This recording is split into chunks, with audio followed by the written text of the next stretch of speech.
जय जगन्नाथ पिला माने welcome back to my YouTube channel. अच्छा पिला माने आज आम देखा तुम आदर्श एंट्रांस एग्जाम रे आम देशर आमदानी और रप्तानी विषय की प्रश्न सब पड़ो। वीडियो को बिल्कुल भी अधर स्किप करिवो नहीं, शेष पर्यंत देखिबो। वीडियो भल लगिले वीडियो गोटे लाइक और चैनल को सब्सक्राइब करिनबो, कहीं मो चैनल रे तुम मानक पई आदर्श परीक्षा रे पड़िला भलिया क्वेश्चन आंसर सब डिस्कशन करा जाउची। सेहिथि पई कहूची चैनल को सब्सक्राइब करले ही तुमे सब प्रकार अपडेट पाई परिबो। एबे डेरी न करिकी चलो देखिबा एही विषय रो की प्रश्न सब आदर्श एंट्रांस एग्जाम रे पड़िबो। एठी देखो पिला माने आम देशर आमदानी और रप्तानी एही विषय रे थिबा केते गुडे एमसीक्यूज को एबे हम गोटे परे गोटे देखिबा। 1 नंबर प्रश्न देखो पिला माने अन्य राज्य तथा अन्य स्थानरू आमर व्यवहार पई विभिन्न द्रव्य आनिबाकू कौन कहती ना आमदानी कहती।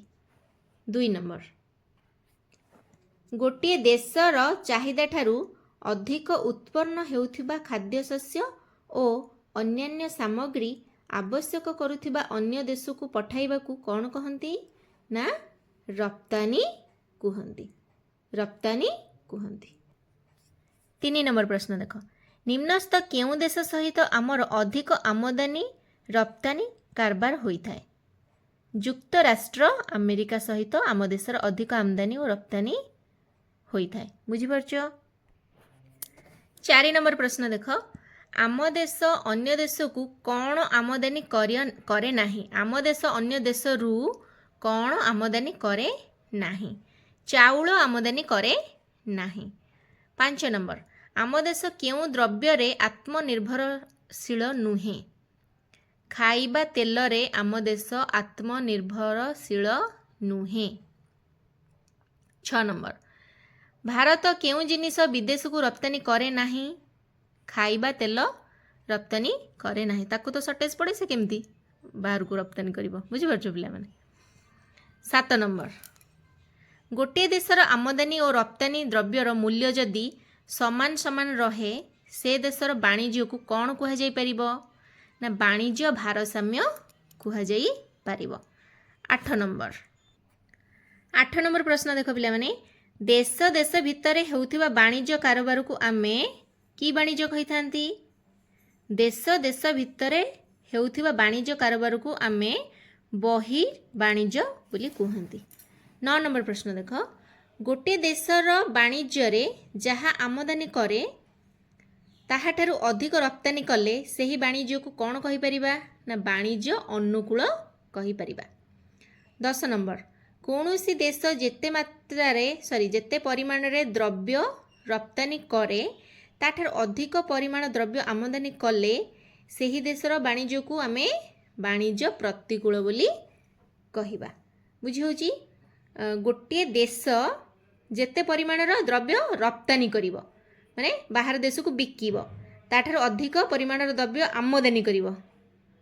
जेते परिमाण द्रव्य बिकिबो ताठार अधिक किणिबो सही देशर वाणिज्य को आमे कहिबा वाणिज्य प्रतिकूल। बुझी पारछो।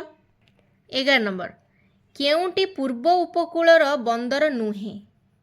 केउंटी पूर्व उपकूलर बंदर नुहे। केउंटी ना मार्मागोआ। मार्मागोआ पूर्व उपकूलर बंदर नुहे।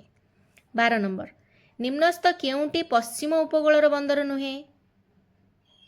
विशाखापट्टना पश्चिम उपकूलर बंदर नुहे। बुझी। तापर देख 13 नंबर भूटान सहित भारतर केउ पथ देकी आमदानी और रप्तानी होता है। भूटान सहित आम देशर केउ पथ देकी आमदानी और रप्तानी होता है। सड़क पथ देकी भूटान नेपाल हैला ए सब देश को सड़क पथ देकी आमदानी और रप्तानी होता है। 14 नंबर आम देशर केतोटी आंतर्जातिक विमान बंदर रही। आम देशर केतोटी आंतर्जातिक विमान बंदर रही। केतोटी पिला माने ना 4टी आंतर्जातिक विमान बंदर रही। 15 नंबर जोगाजोग और गमनागमन पई सबुठारु उत्कृष्ट माध्यम केउंठी। जोगाजोग और गमनागमन पई सबुठारु उत्कृष्ट माध्यम केउंटा ନା ଆକାଶ ପଥ ଯୋଗାଯୋଗ ଓ ଗମନାଗମନ ପାଇଁ ହେଲା। ତାପରେ ଦେଖ 16 ନମ୍ବର ରାଜ୍ୟ ରାଜ୍ୟ ଭିତରେ ହେଉଥିବା ବାଣିଜ୍ୟ କାରବାରକୁ ଆମେ କ'ଣ କହିଥାନ୍ତି ନା ଅନ୍ତ ବାଣିଜ୍ୟ ବୋଲି କହିଥାନ୍ତି। Option A. 17 ନମ୍ବର ଓଡ଼ିଶାରୁ ମାଛ ପଶ୍ଚିମବଙ୍ଗକୁ ଯାଏ, ଏହାକୁ ଆମେ କି ବାଣିଜ୍ୟ କହିବା? ଓଡ଼ିଶାରୁ ମାଛ ପଶ୍ଚିମବଙ୍ଗକୁ ଯାଏ, ଏହାକୁ ଆମେ ଅନ୍ତ ବାଣିଜ୍ୟ କହିବା। ତାପରେ 18 ନମ୍ବର ଦେଶ ଭିତରେ ବାଣିଜ୍ୟ କାରବାର ପାଇଁ କେଉଁ ପଥ ସହାୟକ ହୋଇନଥାଏ? ଦେଶ ଦେଶ ଭିତରେ ବାଣିଜ୍ୟ କାରବାର ପାଇଁ କେଉଁ ପଥ ସହାୟକ ହୋଇନଥାଏ? କେଉଁ ପଥ ପିଲାମାନେ? ନା ଏହାର ଆନ୍ସର ତୁମେମାନେ ମୋତେ କମେଣ୍ଟରେ ଜଣେଇବ ଯେ ଦେଶ ଭିତରେ ବାଣିଜ୍ୟ କାରବାର ପାଇଁ କେଉଁ ପଥ ସହାୟକ ହୋଇନଥାଏ। ବୁଝିପାରୁଛ? ଚାରୋଟି ଅପସନ୍ ଭିତରୁ କେଉଁଟା ସଠିକ୍ ଉତ୍ତର ମୋତେ ଜଣେଇବ। 19 ନମ୍ବର ଭାରତରୁ ଲୁହାପଥର ଜାପାନକୁ ଯାଏ, ଏହାକୁ ଆମେ କି ବାଣିଜ୍ୟ କହିବା? ଏହାକୁ ଆମେ ବହିର୍ବାଣିଜ୍ୟ କହିବା। ବୁଝିହେଉଛି? ତାପରେ ଦେଖ 20 ନମ୍ବର ଆମ ଦେଶର ବାଣିଜ୍ୟ କେଉଁ ପଥ ଉପରେ ନିର୍ଭର କରେ? ଆମ ଦେଶର ବାଣିଜ୍ୟ କେଉଁ ପଥ ଉପରେ ନିର୍ଭର କରେ? କେଉଁ ପଥ ପିଲାମାନେ? ନା ସ୍ଥଳପଥ, ଜଳପଥ ଓ ଆକାଶ ପଥ, ତିନୋଟି ପଥ ଉପରେ ନିର୍ଭର କରେ। 21 ନମ୍ବର ଉଡ଼ାଜାହାଜ ଦ୍ୱାରା କେଉଁ କେଉଁ ଦ୍ରବ୍ୟ ଆମଦାନୀ ରପ୍ତାନି ହୋଇ ନଥାଏ? ଲୁହାପଥର ଆମଦାନୀ ଓ ରପ୍ତାନି ହୋଇ ନଥାଏ। 22 ନମ୍ବର ଆମ ଦେଶର କେଉଁ ସହରରେ ଆନ୍ତର୍ଜାତିକ ବିମାନ ବନ୍ଦର ନାହିଁ? ଆମ ଦେଶର କେଉଁ ସହରରେ ଆନ୍ତର୍ଜାତିକ ବିମାନ ବନ୍ଦର ନାହିଁ? ଝାରସୁଗୁଡ଼ାରେ ନାହିଁ। 23 ନମ୍ବର ନେପାଳ, ଭୁଟାନ, ପାକିସ୍ତାନ ଓ ବାଂଲାଦେଶ ସହିତ ଆମର ବାଣିଜ୍ୟ କାରବାର ସାଧାରଣତଃ କେଉଁ ପଥ ଦେଇକି ହୋଇଥାଏ? ନା ସଡ଼କ ପଥ ଦେଇକି ହୋଇଥାଏ ହେଲା। 24 ନମ୍ବର ଦେଖ ପିଲାମାନେ ସମୁଦ୍ର ପଥ ଦେଇ ସାଧାରଣତଃ କି ପ୍ରକାର ଦ୍ରବ୍ୟ ଆମଦାନୀ ରପ୍ତାନି ହୁଏ? ସମୁଦ୍ର ପଥ ଦେଇକି ସାଧାରଣତଃ କି ପ୍ରକାର ଦ୍ରବ୍ୟ ଆମଦାନୀ ରପ୍ତାନି ହୁଏ? ଭାରୀ ଦ୍ରବ୍ୟ ମାନେ ବହୁତ ଓଜନଦାର ଦ୍ରବ୍ୟ ଆମଦାନୀ ରପ୍ତାନି ହୁଏ। 25 ନମ୍ବର ଆନ୍ତର୍ଜାତୀୟ ବିମାନ ବନ୍ଦର ଦ୍ୱାରା ଆମର କ'ଣ ସୁବିଧା ହୁଏ? ଆନ୍ତର୍ଜାତୀୟ ବିମାନ ବନ୍ଦର ଦ୍ୱାରା ଆମର ଅନ୍ୟ ଦେଶକୁ ଉଡ଼ାଜାହାଜରେ ଯିବା ଆସିବା ସମ୍ଭବ ହୁଏ।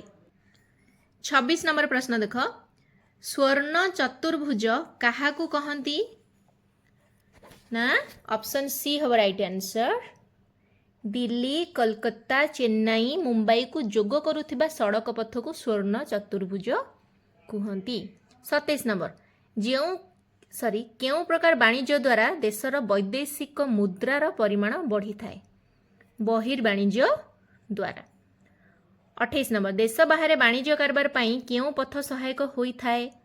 ସମୁଦ୍ର ପଥ ସହାୟକ ହୋଇଥାଏ।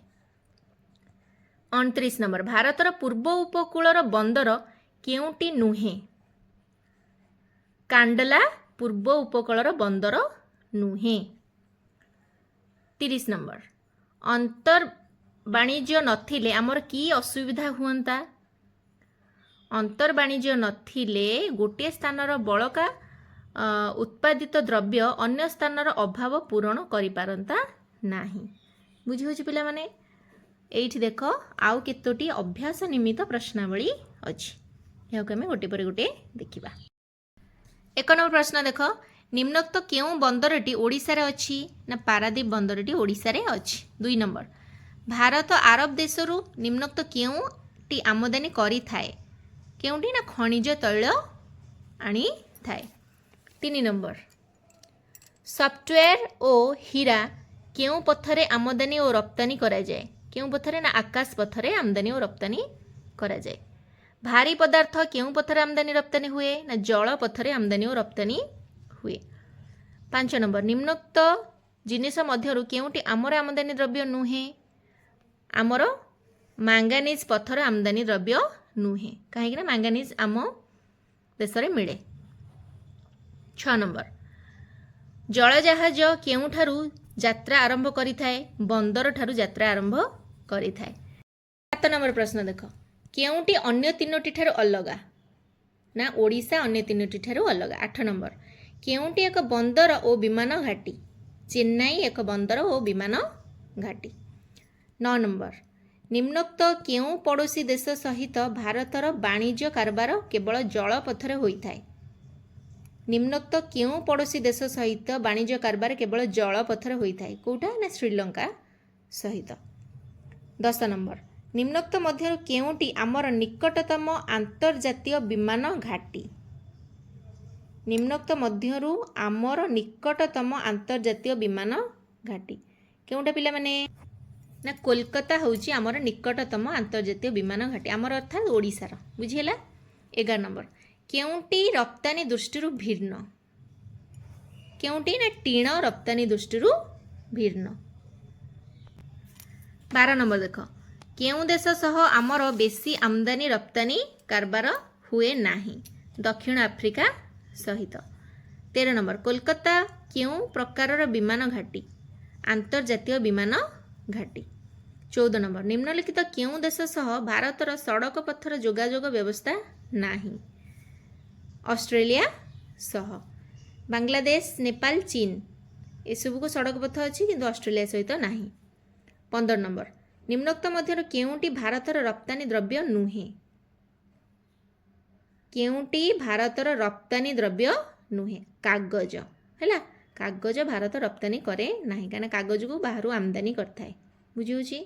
ତ ଏଇଠି ଆମର ଏ ଚାପ୍ଟରଟି କମ୍ପ୍ଲିଟ୍ ହେଇଗଲା। ପୁଣି ପରବର୍ତ୍ତୀ ଭିଡ଼ିଓରେ ଆମେ ଆଉ ଗୋଟେ ନୂଆ ଚାପ୍ଟର ଦେଖିବା। ଆଶା କରୁଛି ଏ ଚାପ୍ଟରଟି ତୁମ ପାଇଁ ବହୁତ ୟୁଜଫୁଲ୍ ହେଇଥିବ। ପୁଣି ଦେଖା ହେବ ଆଉ ଗୋଟେ ନୂଆ ଭିଡ଼ିଓରେ। ସେ ପର୍ଯ୍ୟନ୍ତ ରହୁଛି। Take care and enjoy your study.